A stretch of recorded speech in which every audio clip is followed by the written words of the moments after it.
Today we're going to talk about Callan-Symanzik equation, and this is what I was trying to cover last time, but we had an extended discussion of RG flows. So I'm going to go over that very quickly, review that, lecture 8, and then today we're going to talk about Callan-Symanzik equations. All right.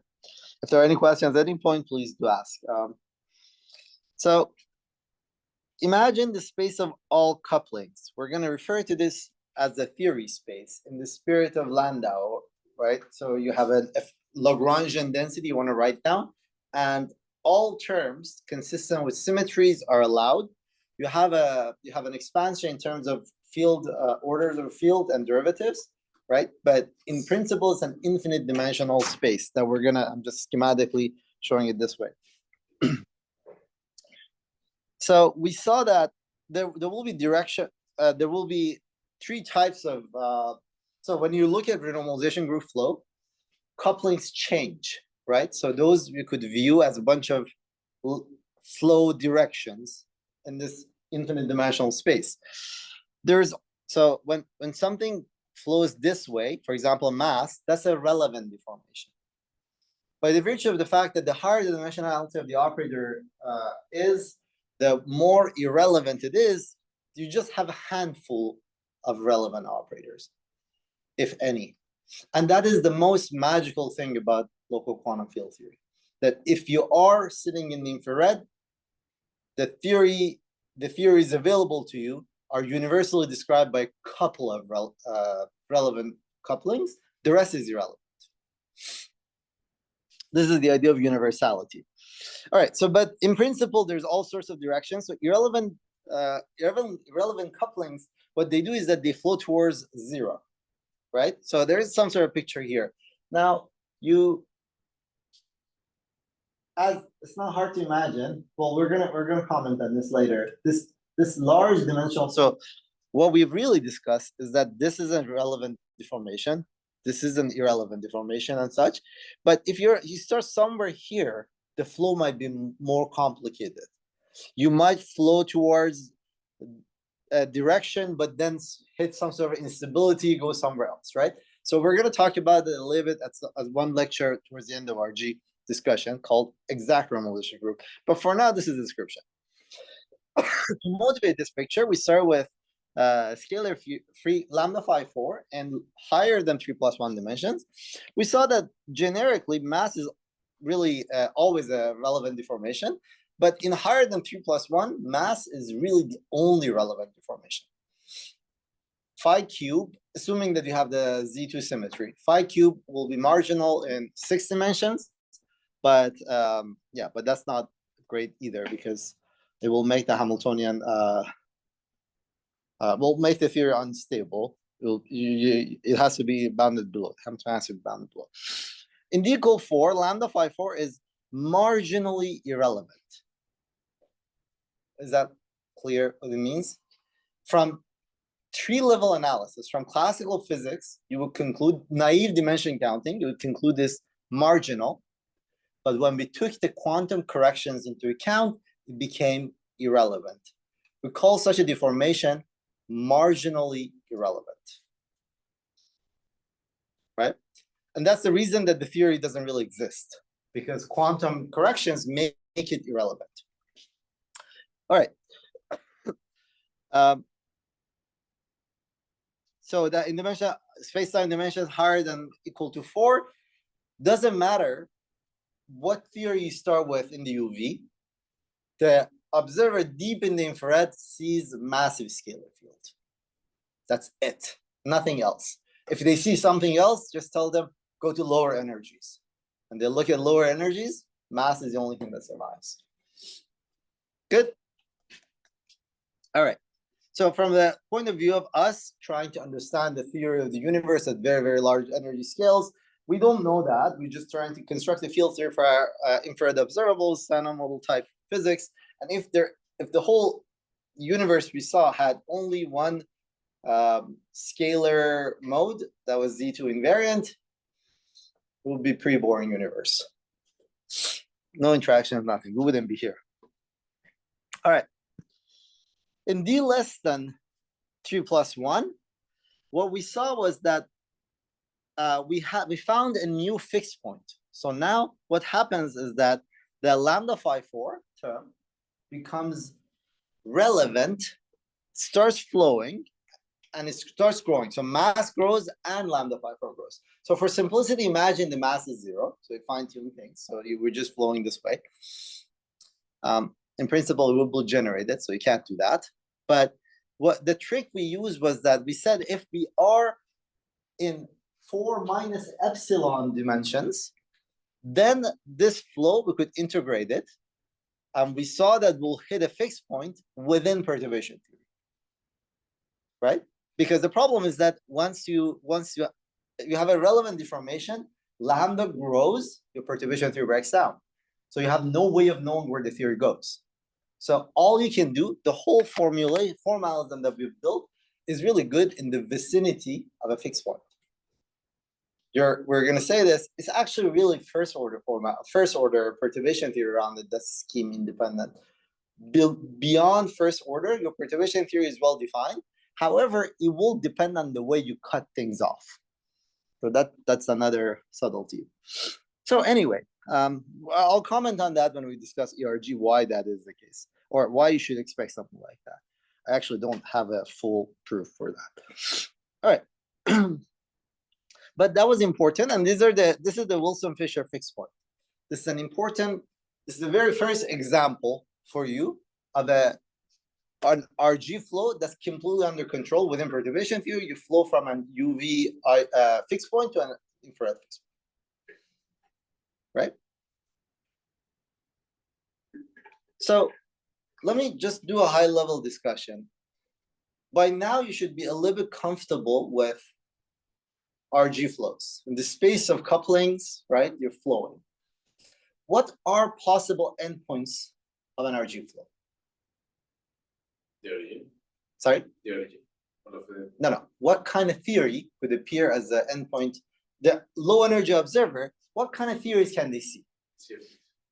It could be a fixed point, like this example. It could be a CFT. What else?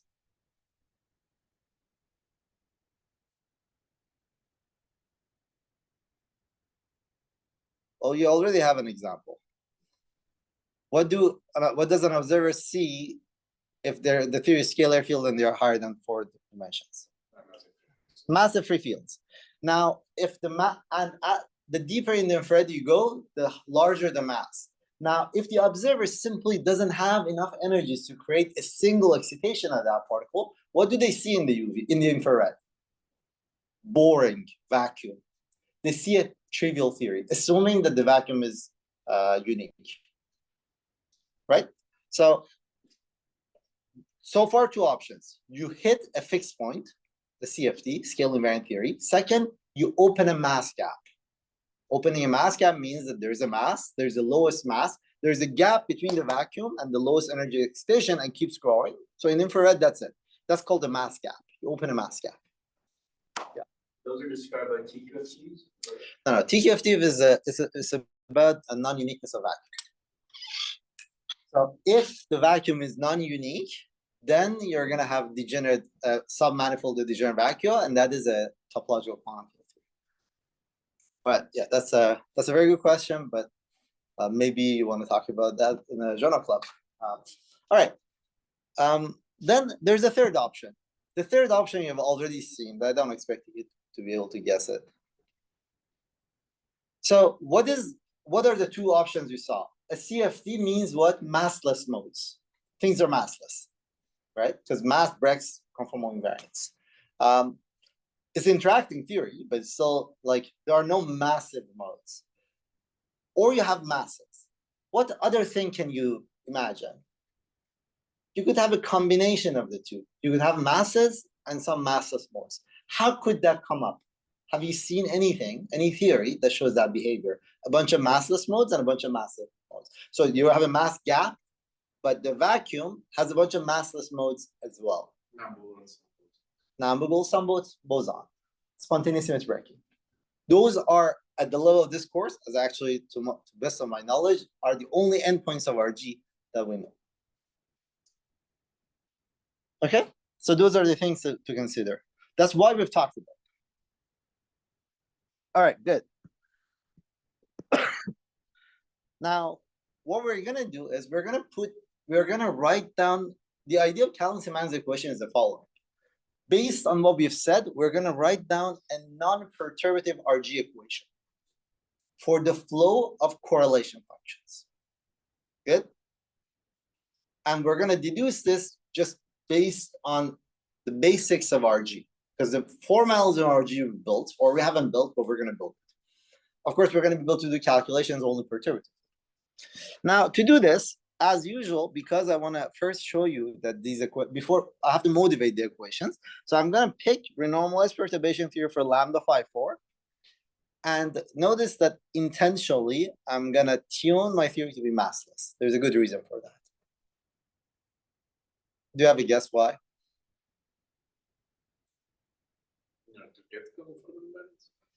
So because we want to view quantum field theory as a deformation of a CFT, mass is a deformation, so is lambda phi 4. So if I consider both, my analysis is more complicated. Considering mass alone is boring, because we know what happens. Mass just grows, right? So I'm going to pick lambda phi 4, not setting mass to 0, but if I did have mass, then the flow in this two-dimensional space is going to be more complicated. Good? So for simplicity, I do that. We're going to come back to this at the end of this lecture, hopefully. All right. So I say, so that we need to only worry about a single operator. This was up here. Homework 2 is posted. I don't know why every time I put it in here, all the words get mixed up. All right. So remember the renormalization conditions. The renormalization condition for a theory that has is massless and has lambda phi 4 tells you that the 1pi propagator has to be 0 and its derivative with respect to p squared has to be 0.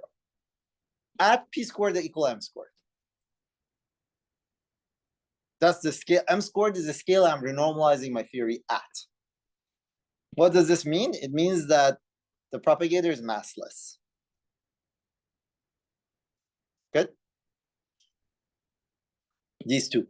This means that the residue is not moving. And then this is the condition at s equal u equal to t equal m squared. My vertex has to be minus I lambda. These are the renormalization conditions. Good. All right. So what do we do? How do we do renormalization? We had our bare fields. We introduced renormalized fields, and then there's some wave function. Now that you know what this z is called, this is the wave function renormalization parameter z half of m. This is the field renormalized field at scale m, and this is the renormalization. Good. And then you introduce lambda of r, which is the renormalized coupling. There will be a counter term for z, which is the wave function normalization. There will be a counter term from lambda, right? For every wave function, for every field, there will be a counter term for the wave function normalization. For every coupling, there will be counter term. Good. All right. Very good. Let's look at the bare calculation, the left-hand side. This argument is the quickest way of deriving Callan-Symanzik. It's at the heart of everything, but it's important that you get the first time. So this is a correlate, a set of time order correlators of the bare fields calculated in the bare theory with some bare coupling lambda naught. All right, the left-hand side is that. When we did the renormalization, we introduced this new variable. We split this into two terms. That's all we did. And the scale of renormalization is nowhere to be found here. That's about how we split things. So this left-hand side of the bare theory has no renormalization scale in it. So if I take, it's independent of the scale, renormalization scale. So if I take derivative with respect to it, I should get 0. Right? That's just a reality. Now, the fact that this is independent of M means that the right-hand side, if you now I've split this into pieces that are M dependent, the M dependence should cancel. All right, so very good.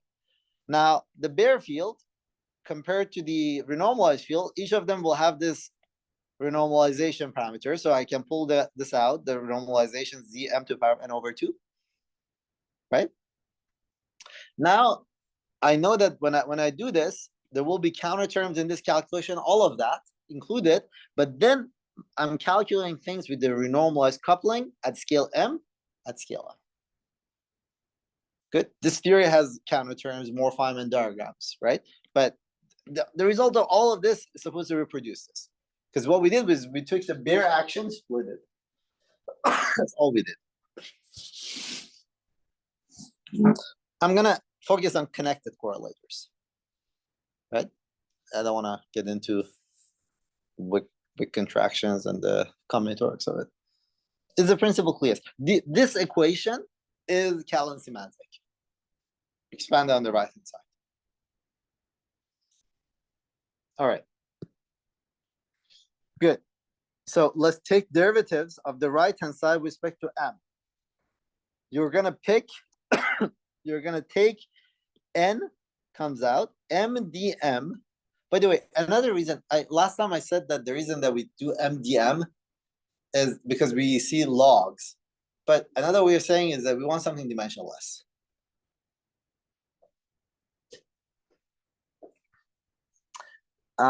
So n comes out, you get m dm of z half of m, right? That's just this derivative. Plus mdm of the, so here, okay, sorry. Now I have to act with mdm on this guy, right? Look at the dependence of it. So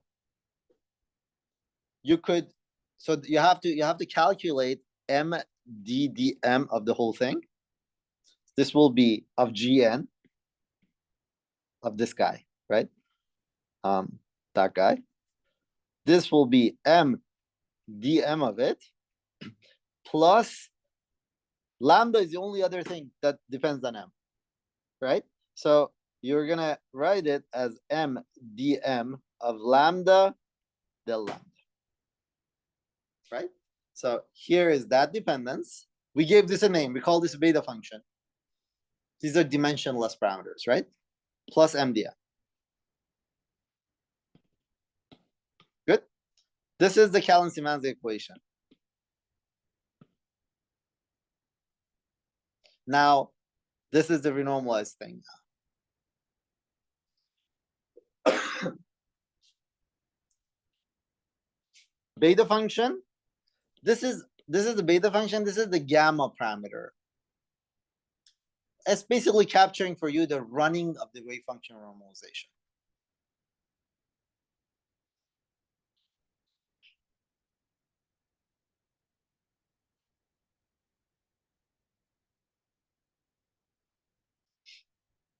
Good. Both of them will depend on lambda. So we have beta of lambda and gamma of lambda. And they are independent of xi and the cutoff of the theory. The cutoff plays no role in this.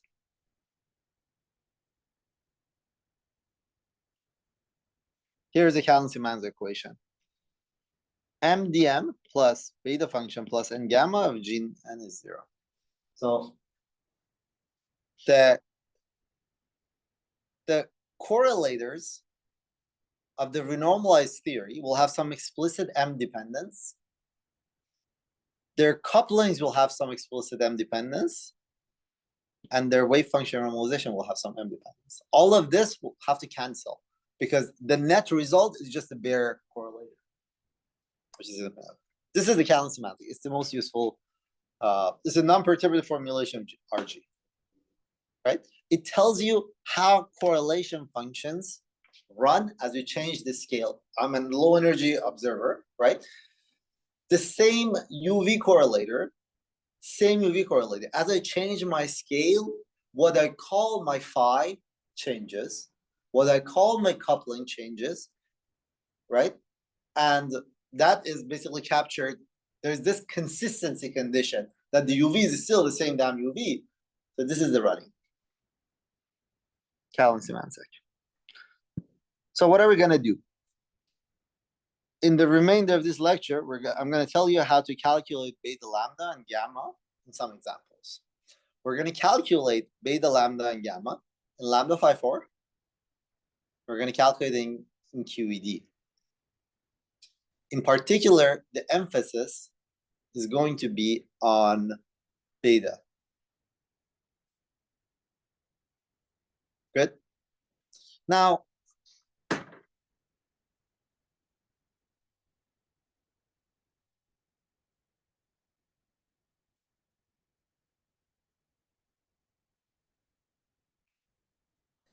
keep this terminology in mind, anomalous dimensions for gamma. I'll explain that in a little bit. Actually, let me say it. This field phi, sorry, phi is a dimension-full parameter, right? So naively, if this is what we are doing is that we're changing the scale, you would expect this z of half naively to go something. This is naive dimension counting as m over lambda to the power of the naive dimension counting. For example, if this is a scalar field, d minus over 2. In which case, mddm of this z half will read off exactly that d minus 2 over 2. Now, in the quantum theory, this is a result of a quantum calculation. This z half is not going to match what you expect from classical physics. It's going to be shifted from that. This gamma is not going to be the naive dimension counting d minus 2 over 2 that you expected because of quantum correction. That's why it's called anomalous dimension. Due to quantum effects, the field doesn't transform as what you expect. Remember that we had this expression that there was a symbol dimension counting and some deltas. Those deltas were the quantum corrections. All right, good. Now, imagine, maybe I'm making very advanced comments, but imagine an RG flow from a fixed point of CFT to a fixed point of an IR. There are a bunch of things that can happen. We said in quantum field theory, the degrees of freedom are sometimes emergent, right? So you have some UV degrees of freedom with a bunch of anomalous dimensions. They run. At some point, the theory becomes non-perturbative, something complicated, and the infrared, a whole bunch of new degrees of freedom appear that are non-local rewriting of the UV degrees of freedom with a bunch of new dimensions, conformal dimensions. But in the example that we discussed, which was an RG flow, that was all within perturbation theory. We flew from we went from a trivial fixed point to another fixed point. Over there, what happens is that the field phi has some anomalous dimension. You could identify these fields as they flow, how their dimensions changes, and it will match the dimension of the IR fixed point. So you can see what operator becomes what. That's the beauty of it. Right? The infrared fixed point will not have the same field content and the same scaling dimensions that the UV fixed point. It will be different. If your whole RG flow is within perturbation theory, you could track operators. We're going to do that next lecture. Good? All right. Enough talk. Let's calculate. So what are we going to do? So this equation, I'm going to look at it for lambda phi 4.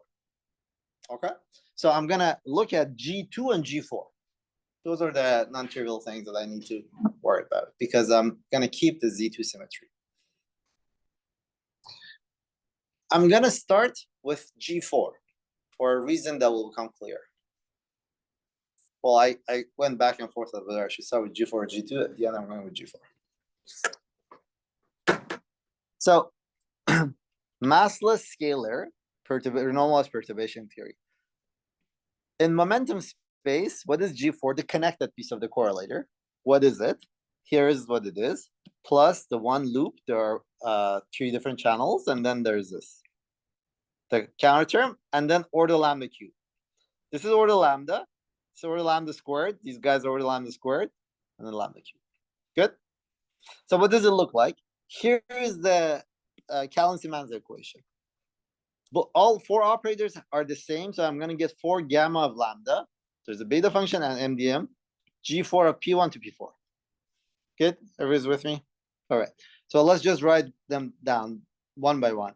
This is minus I lambda. This is minus I lambda squared. There are 2 poles. There are 2 vertices. Vs plus Vt plus Vu times I. These are, sorry. There was a typo in one of my slides. The typo moved around. I cannot find the typo now. All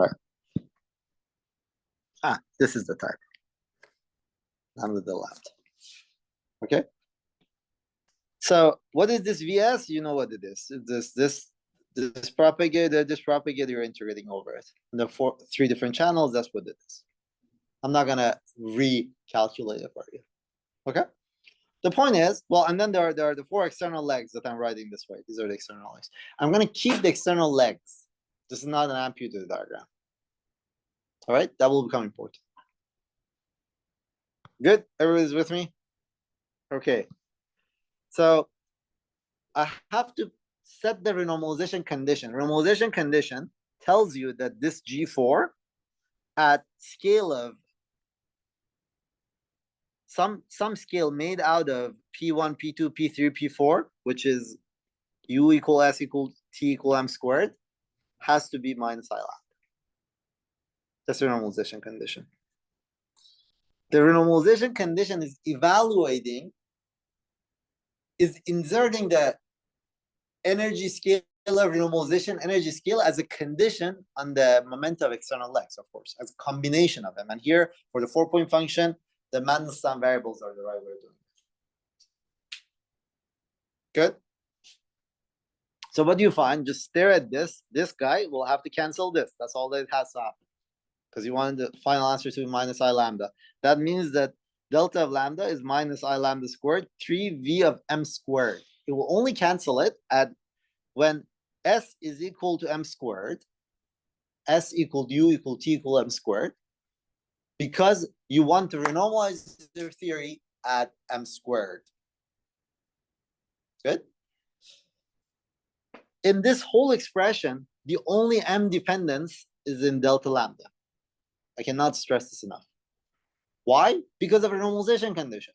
That's the only way where M can come in. That's the only place M can come in. Good? All right. So we did massage this equation. We have calculated this. It looks like this. In dim reg, you take the limit of D going to 4, and it looks like 1 over D minus 2 minus D over 2, which is this is 1 over epsilon thing in dim reg, minus log of M squared. So the reason we calculate V, this integral, is really to plug it inside the counter term.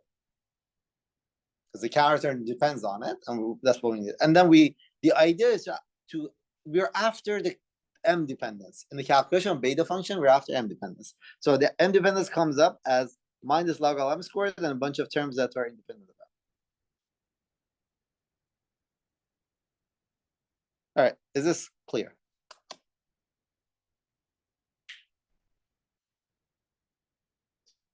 I didn't do this step for you, but you've done it quite a few times by now. Questions?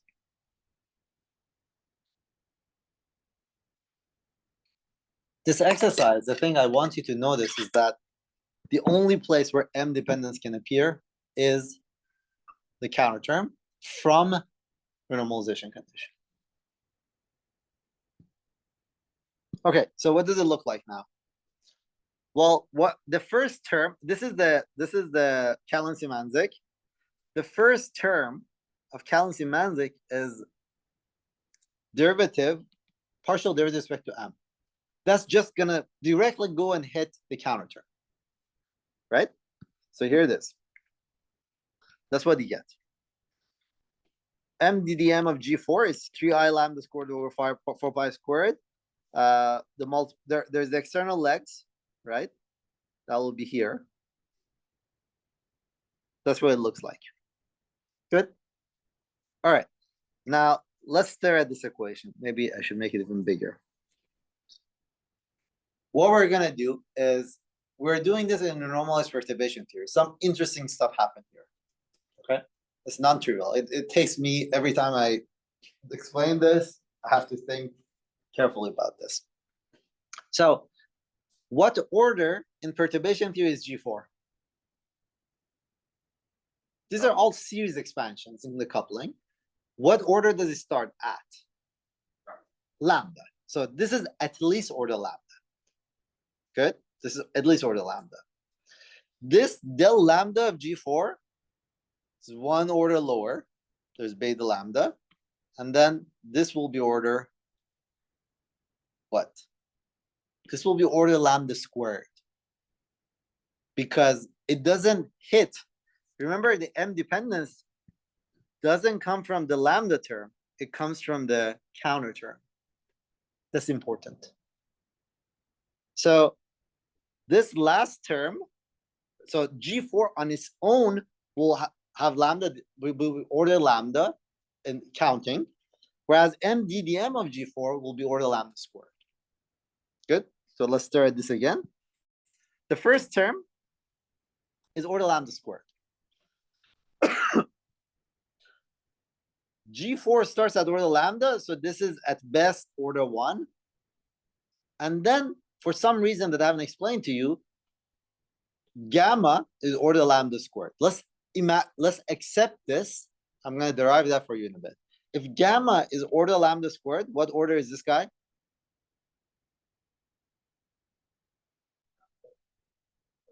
Lambda cube. What order is this guy? So how do I get a cancellation at order lambda squared? The only way for it is that beta lambda have to be order lambda squared and has to cancel this. If this guy is order lambda squared, I haven't explained for it to you, that's the case. But I'm going to argue for that, that's the case. If that is order lambda squared, this term cannot contribute. So the cancellation at order lambda squared, we're going to cancel the order by order in perturbation theory. We'll tell you that beta lambda is basically coming from this term. So up to a minus I, this is what it is.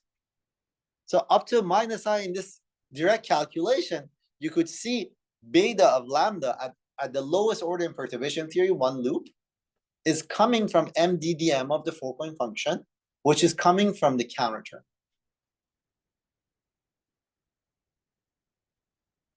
Counter term for what? Counter term for lambda. Right? So in this explicit calculation, well, you plug in this and you do the calculation, beta of lambda comes out as 3 lambda squared over 16 pi squared. That's what is exactly out here, so that they can cancel up to minus I or something. Yeah, that minus I comes from the fact that G4 had was minus I lambda.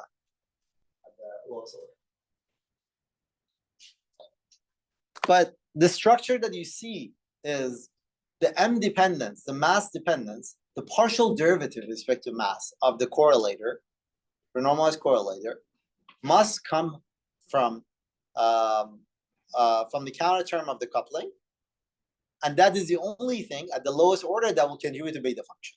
So the beta function comes from the counter term for the coupling, this corresponding coupling. Questions?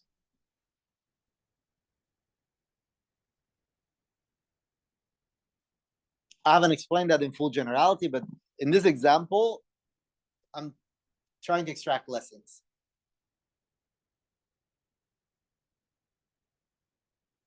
I'm going to write down a master formula in a bit. Good. Next, I have to argue for you that gamma is order lambda squared. Gamma is the anomalous dimension. It's the deviation from that d minus 2 over 2. And that's why in the second step of RG, we rescale. If we did the RG using one step without the second step, your gammas will be actually the naive dimension counting plus a shift. One of the advantages of doing the two steps of RG, the second step, when you do a rescaling, your gammas are just anomalous dimensions, how much you have violated the classical one. That's why it starts at order lambda squared. That means it's a quantum correction. Questions? Why do we want to work with the non-amputated diagrams? Oh, well, so why? Because renormalization plays a role. To say at what scale did you renormalize, that depends on the external legs. Amputated diagrams are just sometimes in some calculations, we realize that the external legs will go for the right. So we just work with the amputated diagram, we define it. Right? But in renormalization, it's never the case. So renormalization scale explicitly depends on, cooks up some scale out of the external legs, because that's the only invariant measure. Invariant measures out of the external legs. Good.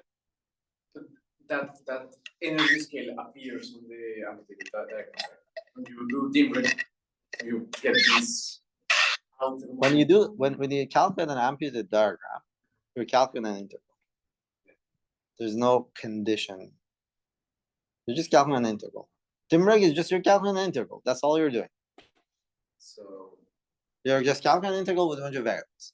To relate it to physics is when you do renormalized perturbation theory. You have renormalization conditions, blah, blah, blah. The physical thing is, of course, the correlator, not the amputated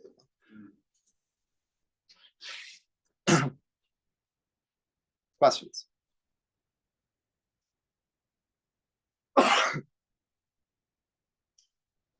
The first term m this term is order lambda square.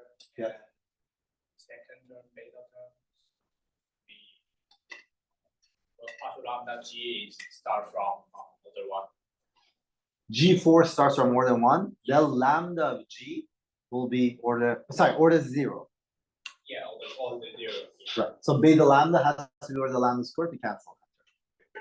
Yeah, but at the third term, if gamma is order lambda squared, G4 is order lambda, yeah, it will be lambda cubed. Yeah. So lambda cubed cannot cancel lambda squared. This equation should hold in perturbation theory. So from this, we can see that the beta function, in fact, we can say that formally the beta function is controlled by the cancelled the counter term. Literally, I'll show that. Yeah. So in fact, at one loop. Sorry, at one loop. Yeah, at one loop. So in fact, we can say that in perturbative renormalization, we write down a bare Lagrangian and we renormalize it, and we get a counter term and the Lagrangian. And in fact, it's something like that. The renormalized Lagrangian is some theory we have in low energy, and the counter term is something control the flow from the UV bare. Yeah, except that this whole connection is at one loop. So the moment you flow by a lot, all of this falls apart. Right? This is the one loop structure of the beta function. Yeah. Beta function is very complicated. As a matter of fact, beta function beyond one loop is not observable, as you know very well. Meaning that the value of the coupling is not an observable. That's what it means. It depends on your scheme. All right. That's a very confusing fact, but you don't need to worry about that for now. Okay. Now, what it remains to be done is I have to argue for you that the anomalous dimensions are order lambda squared. This is just a statement that's quantum. Right? It's a statement. Quantum means loop, and loops start at order lambda squared. Okay. How do I do that? Well, I try to solve the Callan-Symanzik for G2. I don't have much else to do.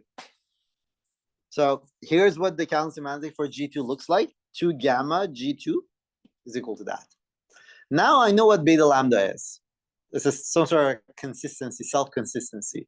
You could try to solve for this, then make an assumption. You will land on the same conclusion. Good. So what is G2? G2 is just a propagator plus the one loop correction plus the counter term. But then interestingly, these two at one loop exactly canceled, if you recall. Why is that? Because the value of this loop doesn't depend on the external legs.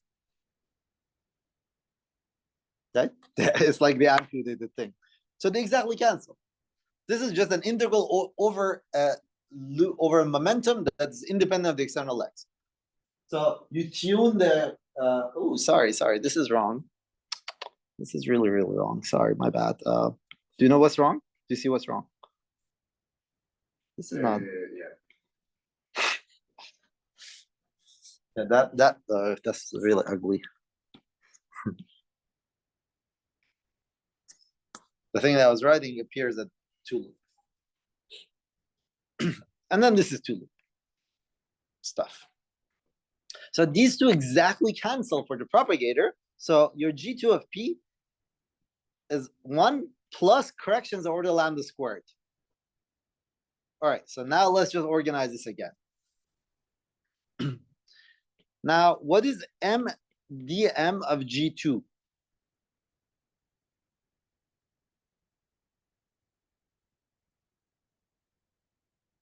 Zero. Yeah. What is del lambda of G2? Zero. No, it has to, it starts at some order. This is order lambda. Beta lambda was order lambda squared. So this term is lambda cubed. Right? That's where it starts. How about this?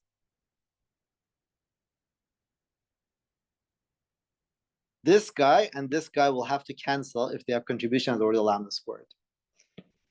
Del M of G2 is order lambda squared.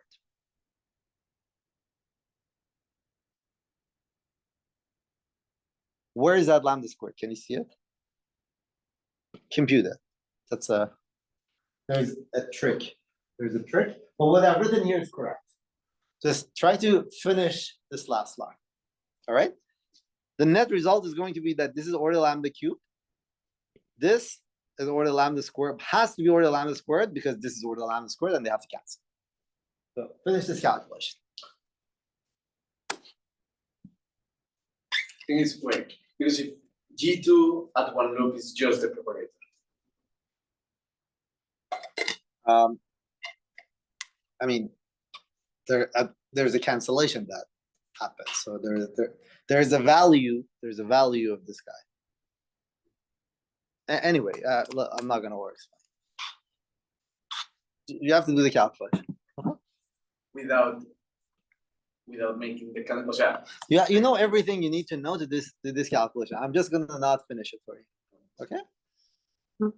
But the net result is, I actually encourage you to try to do it differently. So the way I did it was that I try to solve for G4, saying in advance, assuming in advance that gamma is order lambda squared. Try to not make that assumption, arrange for other cancellations. You will see you will fail. This is the only consistent way of doing it. And I encourage you to do that. Okay.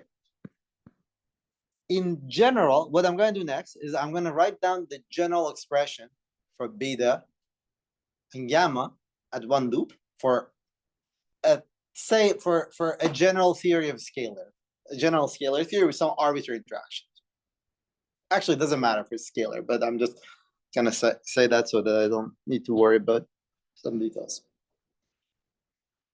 That's what we're gonna do. It's a massless renormalizable theory. Good. So that's all I'm gonna assume. And I focus what does that mean when I say it's a massless renormalizable theory? It means that I'm focused on a particular vertex whose coupling is dimensionless. Good.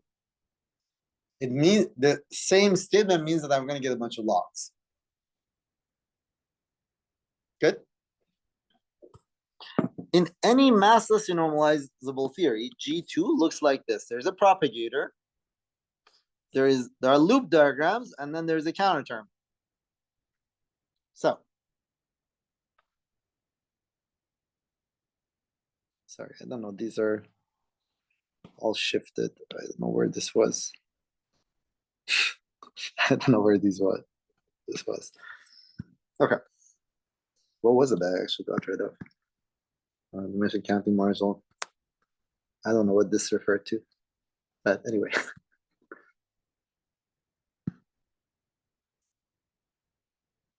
All right. So here's the propagator. I over P squared. Then you have the loop diagrams. The loop diagrams take the following form. I over P squared. A log of lambda squared over P squared plus this. That's the structure of it. I think I'm missing another I over P squared. Yeah, there should be 2I over P squared.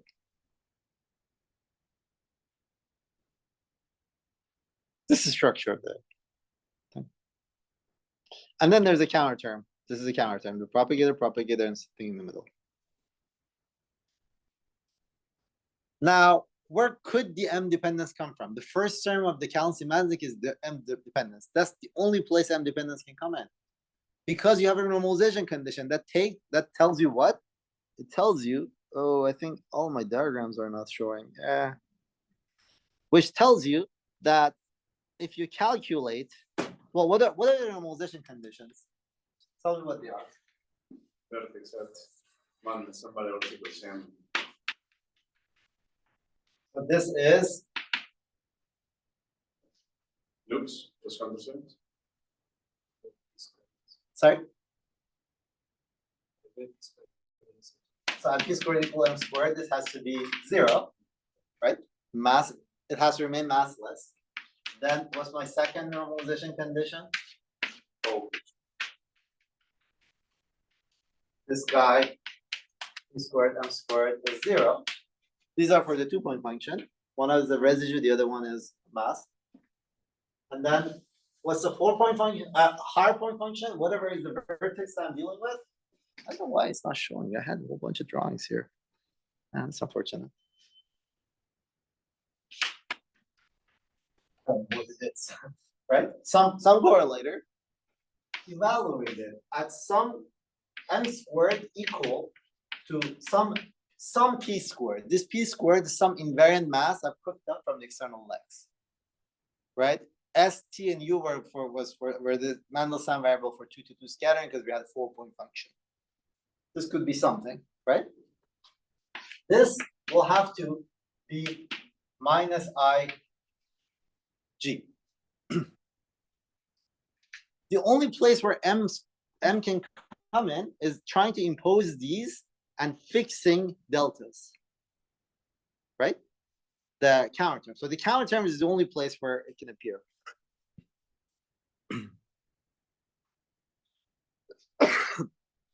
So to get the cancellation of divergences, what you should have is that delta of Z will have to cancel this term, right?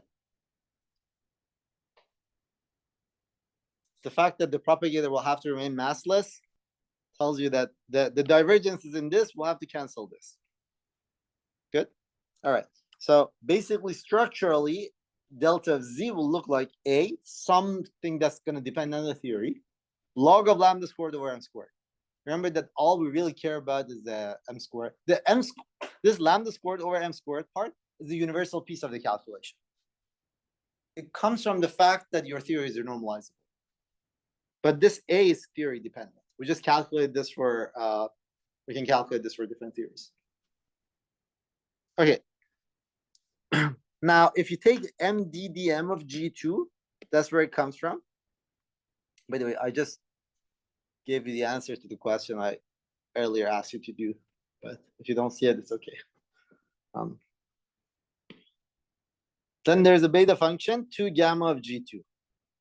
All right, to the lowest order, MDDM of G2 is minus I over P squared MDDM of del Z.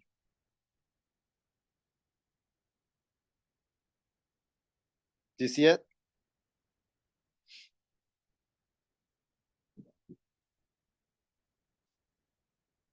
This term doesn't contribute.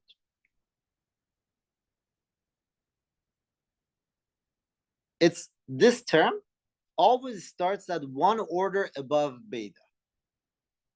We saw that a little bit earlier. And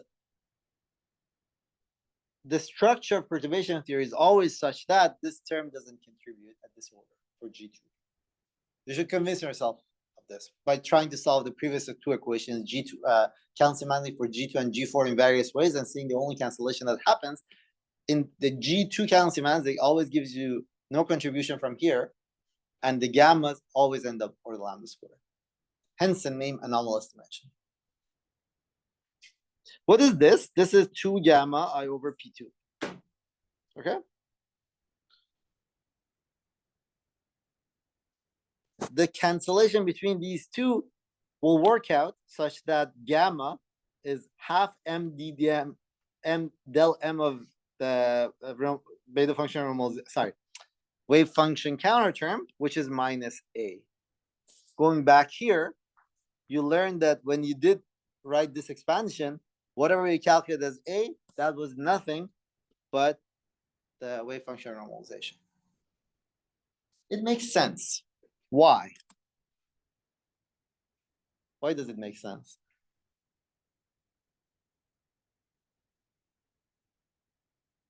Can you stare at this equation and see why this is it? Well, if you don't see it, I will make you see it in your homework. But that minus A term, this A term is the wave function normalization. First of all, this is a 2-point function, right? So every phi insertion will come with a Z half, right? So there will be value of Z sitting there that tells you how much the field is, normalized field is changing compared to the bare field, right? So you see that at some level that this A is related to Z, but you can refine this argument and see exactly that's where it comes from. There's a summary summation anyway. All right, questions. So for any massless normalizable theory, the structure of the G2 holds, which means that gamma of lambda is half M del M of del Z, and that's exactly minus A. As a matter of fact, now imagine you have a theory with a whole bunch of such particles, massless particles. To each of them, there corresponds an anomalous dimension, which is calculated the exact same way. To each of them, there corresponds a wave function normalization. This formula holds for every single one of them. So I could include here sum over, I'll tell you in a bit.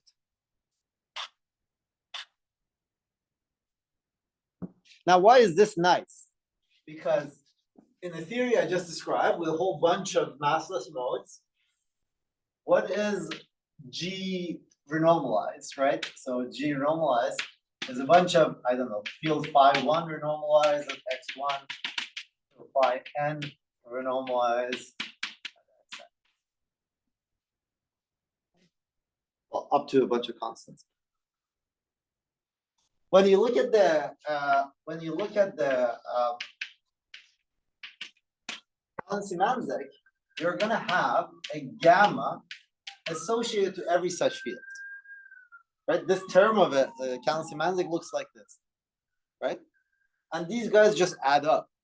So once you calculate this from the 2-point function for that field, you just plug it in. You took care of one of the terms in your Callan-Symanzik for higher order correlators. Beta function is more involved.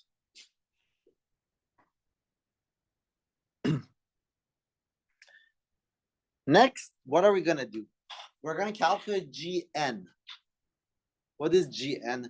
It's the endpoint function that corresponds to the vertex. That n, I'm just making the number, right? It's the vertex that corresponds to the renormalizable, it has a dimensionless coupling. It's a renormalizable interaction, right? And so far was 4, lambda 4, 5, 4. So we're looking at a 4-point function. If you're in a theory where the renormalized thing is like 6, is phi 6, the normalizable thing is phi 6, then you will have to be looking at 6-point function. Good? All right, what does it look like structurally? It will be a tree-level diagram, the value of which is just the external legs times minus IG. Good? Then there will be one loop diagrams, the form of which is minus IB, B depends on the theory, log of lambda squared over P squared. This P squared is that typical invariant scale I'm talking about that's made out of these guys.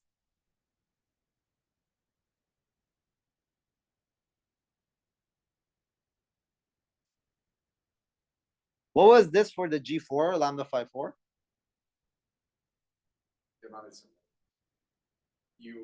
It was V of minus I, V of U plus V of S plus V of T, right? And those V's had these logs structures. But the P squared, as you said, are the STU.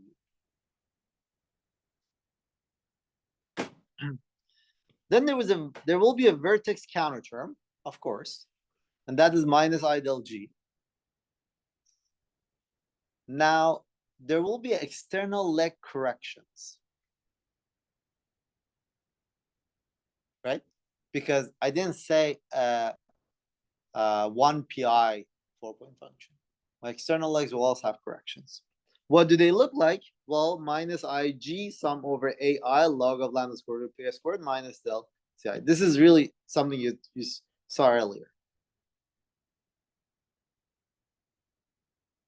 This term, work it out.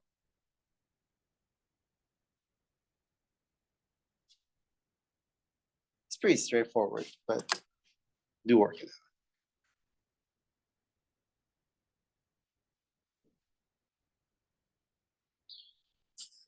As usual, the only M dependence comes from del G and del Zi through the normalization conditions because of the normalization conditions. So this is one normalization condition. So in the Callan-Symanzik, this M ddm of Gn will be M ddm of this term, del G will contribute to it, and then this term, del Zi will contribute to it. So that's the first term. The second term is whatever the hell is beta G. Why didn't I write anything else? Because this starts at order G and then take it there with respect to it, it cancels. I've already knocked off a minus I. Remove minus I from here as well, right? The last term is gamma i's, which are given, which we calculated. So it's G sum over I half M ddm of del Zi.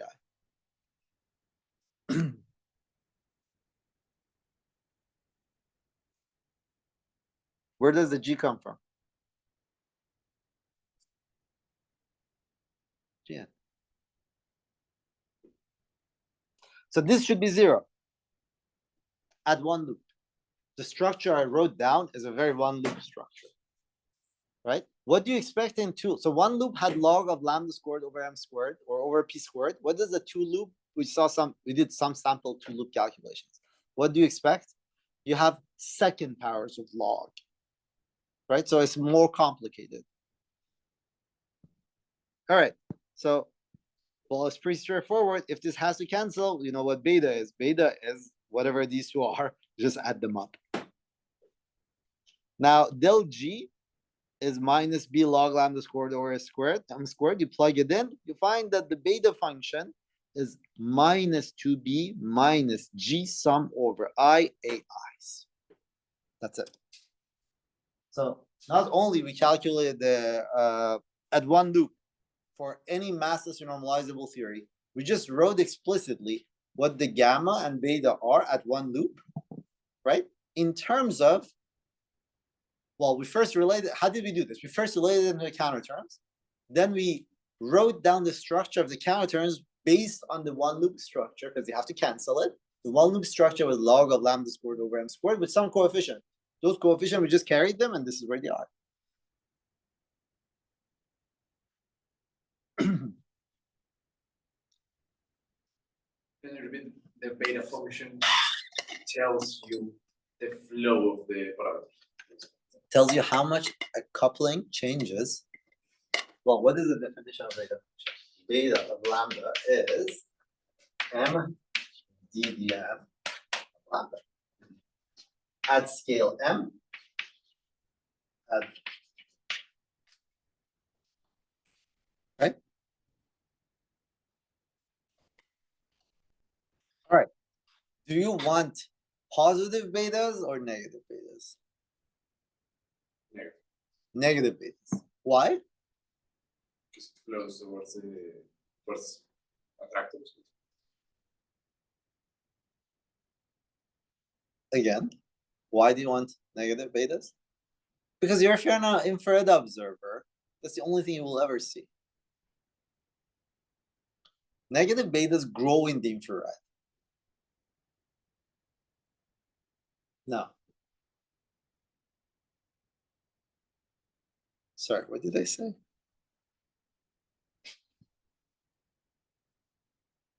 Yeah, that is correct. That is correct. There's a minus sign, I think. Let me find the yes. Negative beta growth. Where's my Callan-Symanzik? There it is. Yeah, okay. There's no minus sign, but like it is. I'll explain it actually. Yeah.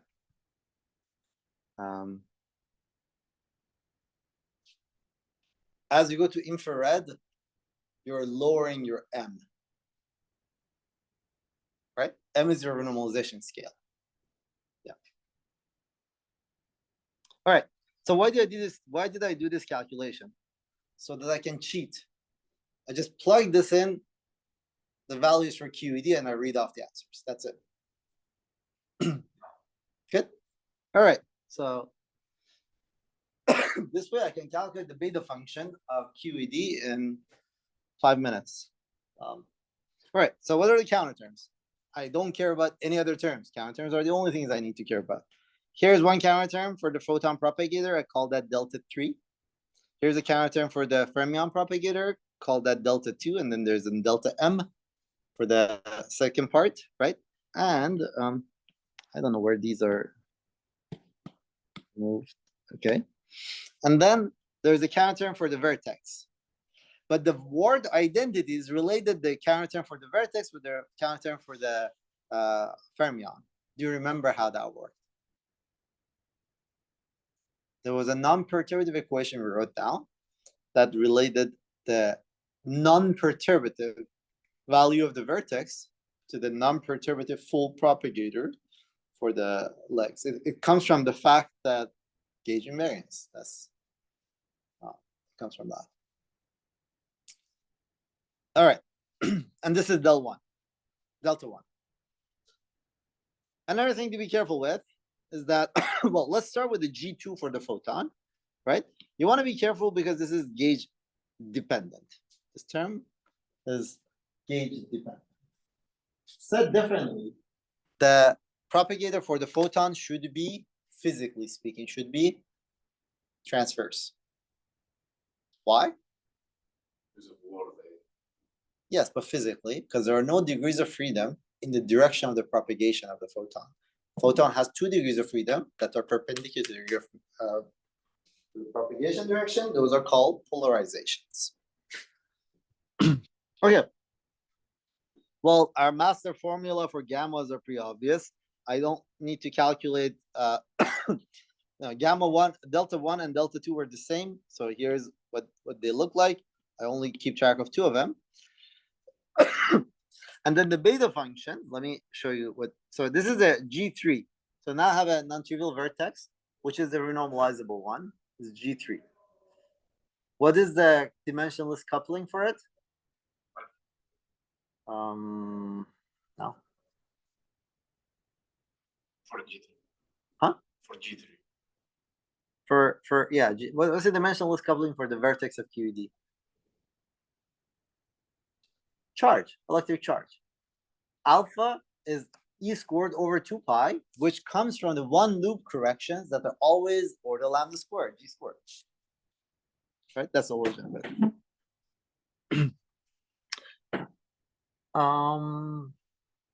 Yeah. All right.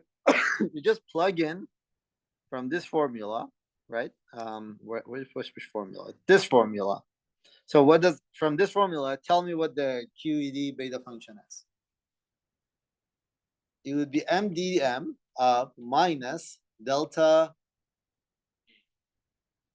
E, that's okay, plus half E sum over, what are these guys? How many terms do I have? Yeah, there's also del M, yeah. There's only two terms. Del 1 and there's the del 1 and del 2. Del 2 and del 3 that you only need to care about. Yeah. Why is that, by the way? What am I doing? Can you tell? Well, I'm doing massless QED because I said massless renormalizable theory. Good. Just to be fair, we'll put the mass back in hopefully today. We'll see. All right, we've calculated these delta 1, delta 2, delta 3 last semester and this semester. This is what they look like, and you shouldn't be surprised that they're order lambda squared. Now I say lambda squared. It's order alpha, right? Alpha, yeah. And also, once you get a little bit more experience with these guys, well, you can read the dimensionality here as well. That's pretty obvious. That's also you can guess. But anyway, the gamma functions are also very natural. So in QED, you plug everything in. This is what gamma 2, gamma 3 are. E squared over 16 pi squared. Gamma 3 is E2 over 12 pi squared. They are both order lambda squared, as they should be. Beta function is order lambda cube, E cube, E3 over 12 pi squared. It's positive, which means pure QED, pure massless QED, does not exist in 2 plus 1 dimensions.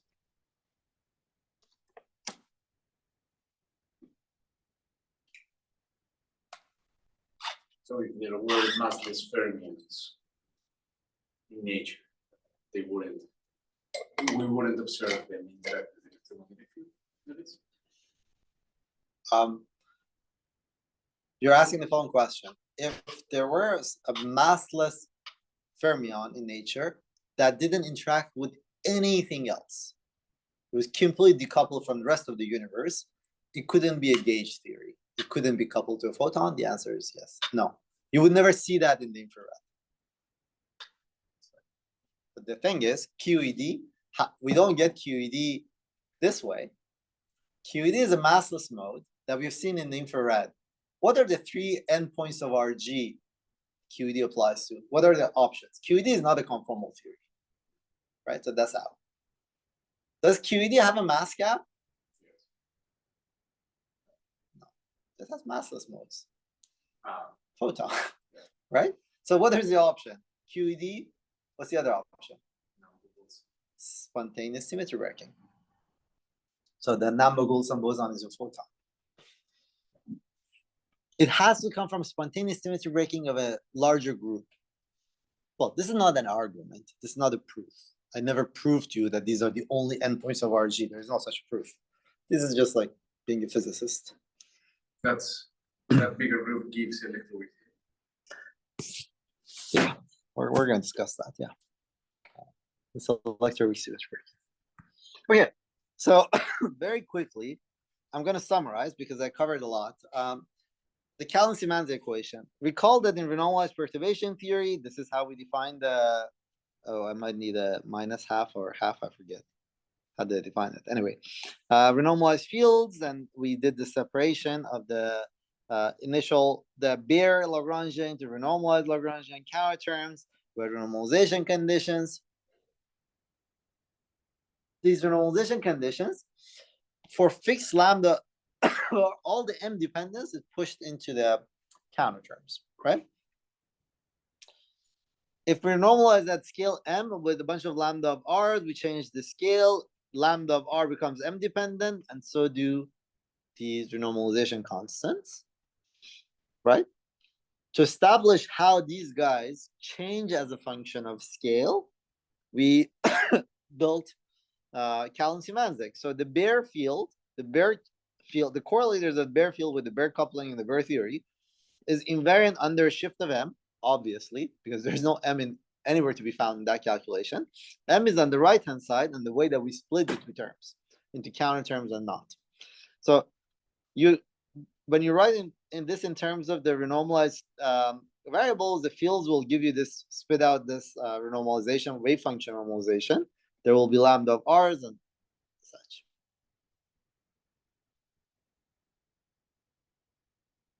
As a matter of fact, if you do the RG in both steps of it, and your theory is, say, a free theory, like or say it's a CFT, right? These will never pop up because in the second step of RG, we rescale by the correct dimension, scaling dimension. Okay. So what was the story? The story was that this whole thing, the derivative with respect to the full derivative with respect to mass variation is 0. So that will give you the partial derivative with respect to M, then the derivative with respect to lambda, and oh no, sorry, yeah, this DFGN is N delta eta, yeah. Anyway, so this I did it in a different way now. The minus sign is in gamma, not in beta. Okay, out of time. Let me see. Yeah, okay, so I'm not gonna include masses. Here is the Callan-Symanzik equation. We calculate the beta functions. This is the form that I took in a renormalized perturbation theory at one loop for a massless theory. This is what it looks like. And applied to massless QED at one loop. This is the answer we got, and we found that the QED doesn't exist. That is a very useless summary. All right, any questions? Any last questions? You said that it was a non-perturbative result. That's Callan-Symanzik. Callan-Symanzik is a non-perturbative statement. It's not a result. It's a statement. It's a repackaging of renormalization. But the way you wrote it is perturbation theory. What did I do? Look, nowhere in this slide perturbation theory was used. Perturbation theory was used in writing down the form of, like normalization condition. But because remember, counter terms have an expansion, a formal expansion. They're functions of lambda. It's kind of absurd, but they are. They're like full functions of lambda. So in principle, these steps are fully general. All right. Any other questions? I think no, I'll do math later next time.